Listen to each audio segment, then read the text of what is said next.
you ever wondered, what if I could save $100,000?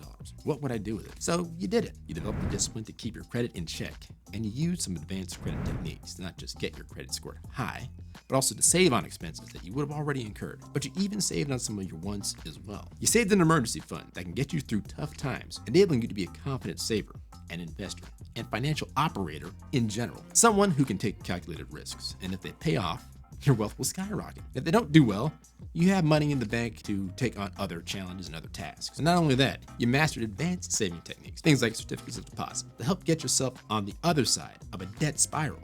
And your savings have gone through the roof. And more importantly, you understand that while saving is good, investing is better. That's right, you saved up $100,000. And now you're ready to take the next step and invest it into something that will turn your finances from average to extraordinary. And the problem is, what should that be? Well, I'm going to answer that in this video, and I'm sure you're excited to learn more, so let's not waste any more time and dive right in. A lot of people think about real estate, and I'm one of those people who considers real estate a good but not great investment, particularly for newer investors, and especially for people that are coming from a, let's say, middle class to lower class background. And especially if we're talking about owning your own home. Not everyone's on my wavelength as far as that's concerned. And the truth is there are certain situations where someone who has the cash and who's looking to get into real estate, it's a good thing for them. For example, they have basic financial knowledge. If you have average financial acumen, purchasing a home for yourself is not a terrible financial move in quite a few instances. If not most instances, actually, you will profit, even after property taxes, fees, interest. But those same fees make servicing that investment, well, they make it expensive. Not to mention, most real estate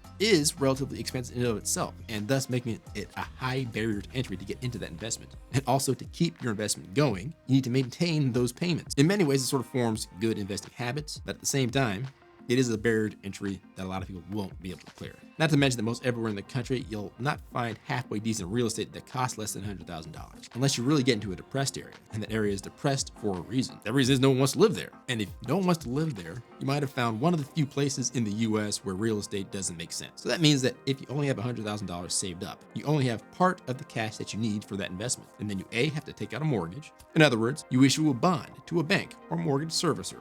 And you must continue paying that mortgage if you expect to keep that investment, and especially to profit from it. Again, there are many situations where people come out positive in that situation. In fact, most commenters would say that most people who get a mortgage to own a home profit from the situation. And depending on your perspective, I would say that's true. But the reality is that it is expensive, and one wonders if there isn't a better way to really profit from home ownership. And I would say luckily there is, and that would be house hacking. Finding a duplex, triplex, quadplex that you also live out of and simultaneously rent to other people, helping to offset the cost of the mortgage and effectively, and in many cases, live for free, or at least at reduced costs. Now, true, you did have to save up that $100K, and that took time and effort from you, as well as some cunning. But once you got that flywheel of success moving, it can now run on autopilot. And unlike in the first scenario, where you put down that $100K and are still responsible for the payments afterwards, in this scenario, sure, you're still responsible, but because you're offering a valuable service to others, that is to say a roof over their heads, you're able to charge them for it and then take the money that they gave you. And if you're smart, you're going to use it to pay for all those units. And in quite a few instances, that will end up being profitable for you.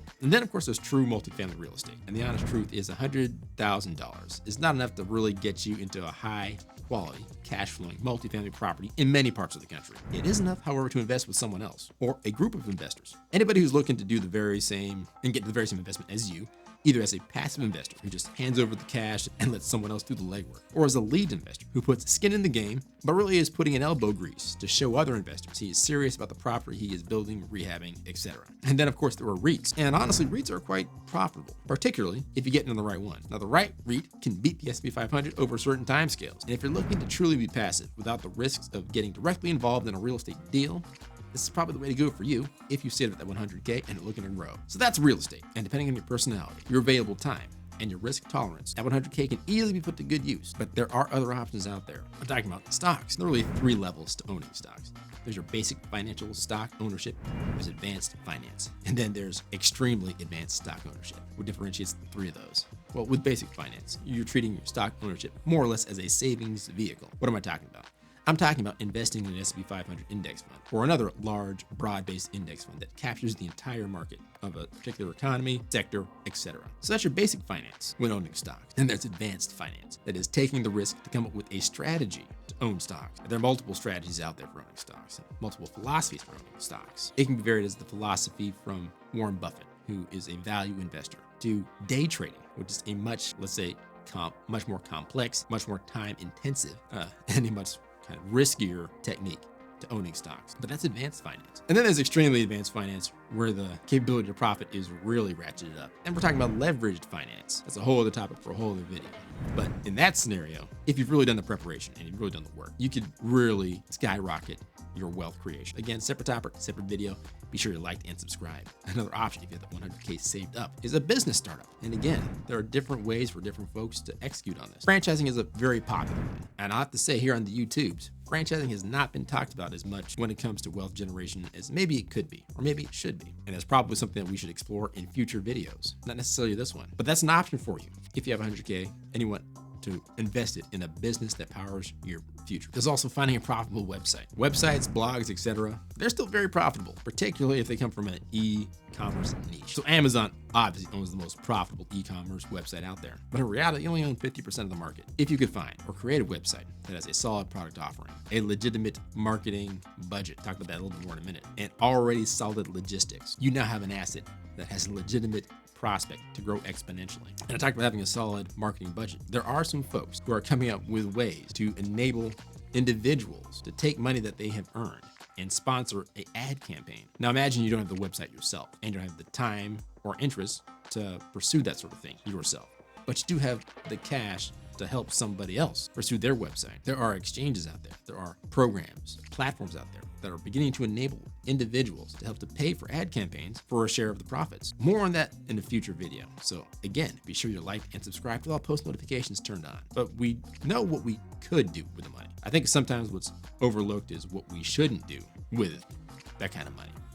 Starting off with a controversial one. If you have 100K, what you shouldn't do right now is invest in crypto. And I'm not a crypto hater, and I think you should have some of your money in cryptocurrencies to help to balance out your overall portfolio. I am of the opinion that quite a few cryptocurrencies are way overpriced, including some of the more famous ones. I'm also of the opinion that most retail investors of cryptocurrency have no real idea of what the value proposition crypto tokens are. What do I mean when I say that? When you invest in crypto, you're not investing in shares of a company, in most cases.